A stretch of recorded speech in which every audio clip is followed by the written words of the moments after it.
Good morning, my friends. My name is Gerdes, just a professor trying to provide context in the war in Ukraine. Today is Thursday, November 21st, 2024, and this is a daily brief. Big story, and I'll tell you that right up front, is that Russia launched what appears to be an intercontinental ballistic missile at Ukraine, not with a nuclear warhead, but just to show that they could do it. We'll get to that in just a moment. Let's start here.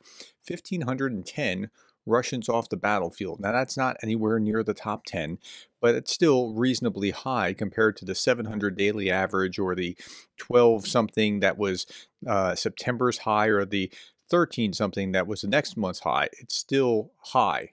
Okay.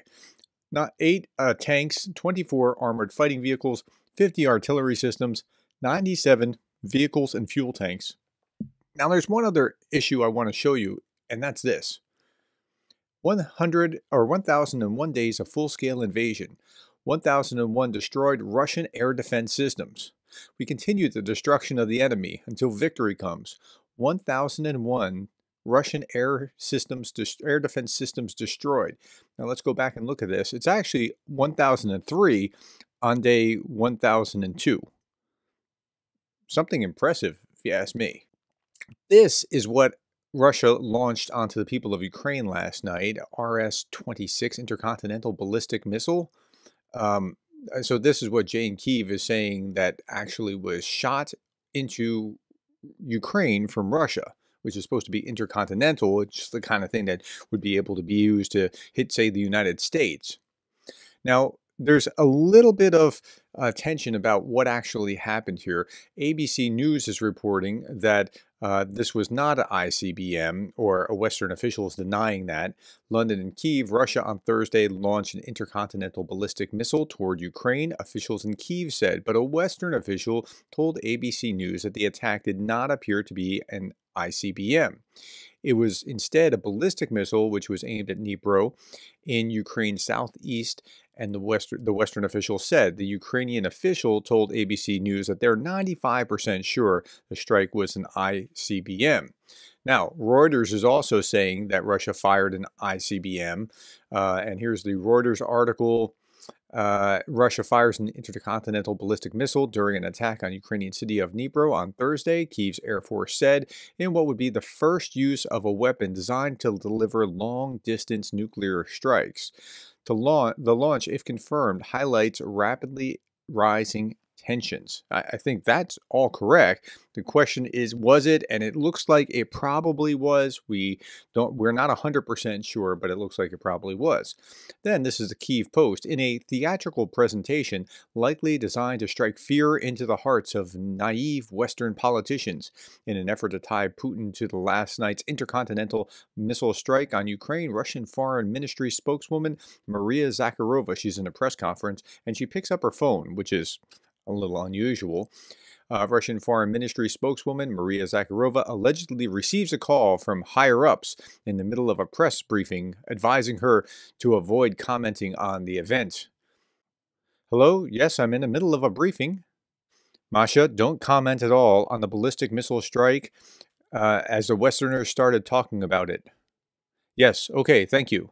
Okay, so, I mean, take what you will from that.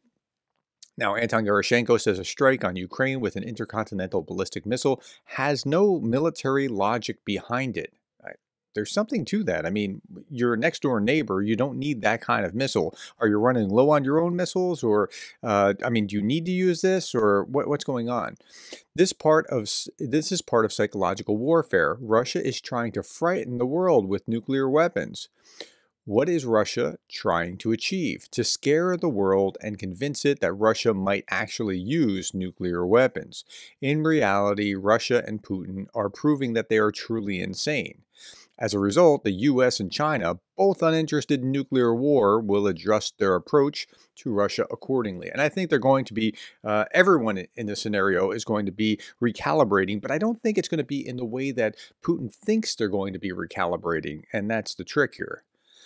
Okay, meanwhile, yesterday we know that the U.S. Embassy in Kyiv has been closed after receiving specific information of a potential significant air attack. So I was expecting like a huge bombardment, not a single ICBM. But this was pointed out. U.S. and Russia have an agreement to notify each other of ICBM launches, and this raises the question of whether Russia notified the U.S. of RS-26 use, and if that's why the embassy was closed, or simply that the U.S. picked up likely intentional signs of Russian preparations, like it was done poorly enough so that the U.S. could see that this is what was going to happen ahead of time, so that they closed the embassy. So, yeah, here's the memorandum of understanding on the notification. This is the official document that shows that. Okay, so Russia hits Dnipro with an ICBM, followed by aeroballistic and cruise missiles, injuring two. So 2 people were injured in the process of an ICBM, like it hit a residential section. Okay, and then another attack in Kyiv. 15 people were injured in the attack, including 2 teenagers. Jackson Hinkle says Ukraine should be forever grateful that President Putin is calm, rational, and kind, because Zelensky's practically begging for his country to be flattened. I can't understand this guy. I just don't understand. If you understand Jackson Hinkle, just put that in the comments below, because I just can't process him. Okay. Ukraine conducted a successful combined strike against military assets in the Russian rear on the night of November 19th to 20th using drones and Western-provided long-range weapons. Here we're talking about Storm Shadows.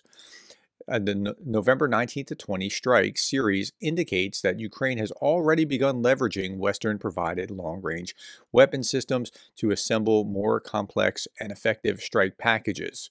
Ukraine forces notably utilized both long-range strike drones and Storm Shadow missiles on this night and struck a diverse range of military targets across the Russian rear. But we don't know exactly what they hit.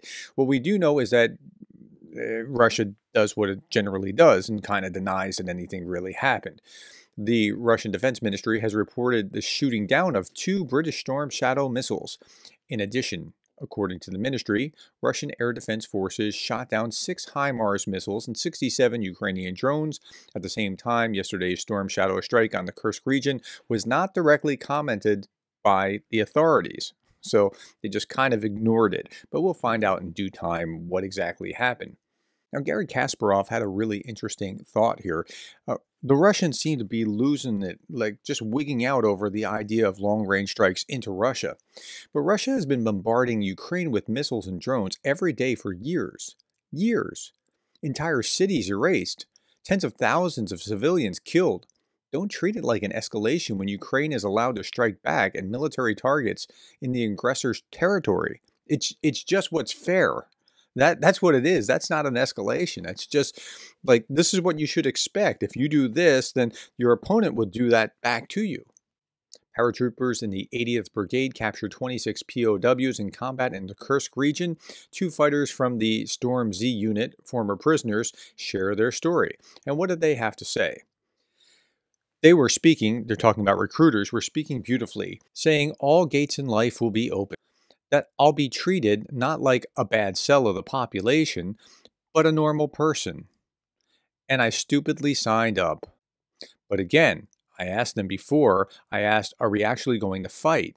They said no, we'd be found things to do. They asked, what can I do? I said, I have many professions. I was making money in many ways with many professions. They said, something will be found for me. But in reality, 9 days. A gun in the arms, 4 days in the forest, and now go and fight. Where all kinds of things fall on you, you cannot escape.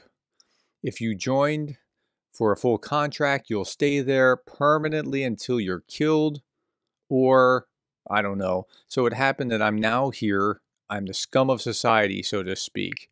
We're just sent there for slaughter. Okay, so that's their story. Tricked by the recruiter into, no, you're not going to fight. And I've heard this story again and again and again.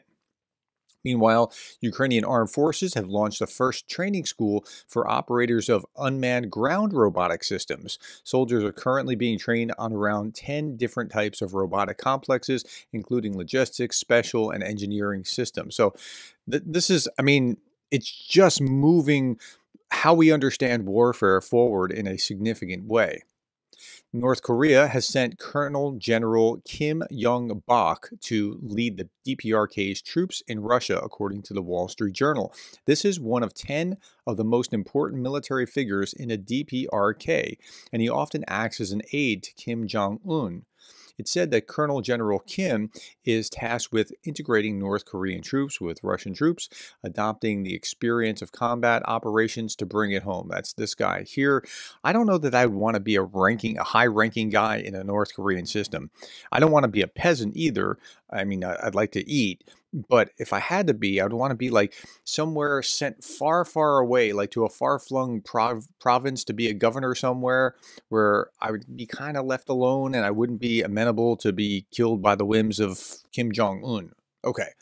What's worse, says Jay in Kyiv. He puts out a poll, Russia or the bubonic plague? Well, now, most people who watch Jay in Kyiv watch because they care about Ukraine, so it's not for nothing that they would say Russia over the bubonic plague. Now, if you actually Google how many people did the bubonic plague kill, it's actually 25 million to 50 million. And if you look at how many were the victims of the Soviet Union, it's 61 million, 54 million to 60 million, depending on if you're counting those just in country or collectively. But 61 million. So no contest. Russia over, now I know I'm using Russia loosely, including the Soviets, but wasn't Russia kind of the core of the Soviet Union? Okay, 61 million people. And Aludinov's answer is to make more so they can kill more.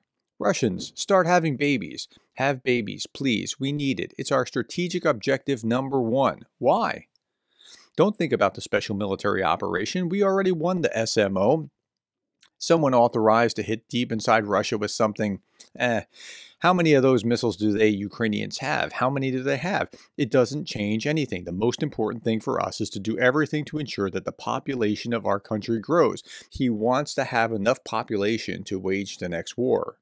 The demographic situation in the country becomes much better. Then our country will have a future. So that's strategic issue number one. There's a reason for that.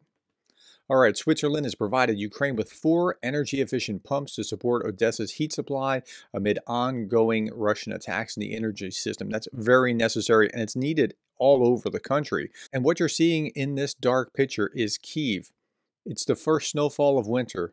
The city is without power. Imagine what that would be like. And that's what it's like in Ukraine today. All right, my friends, thank you for your time. Thank you for the likes, the shares, the subscribes, and thank you for being the kind of person that cares about Ukraine.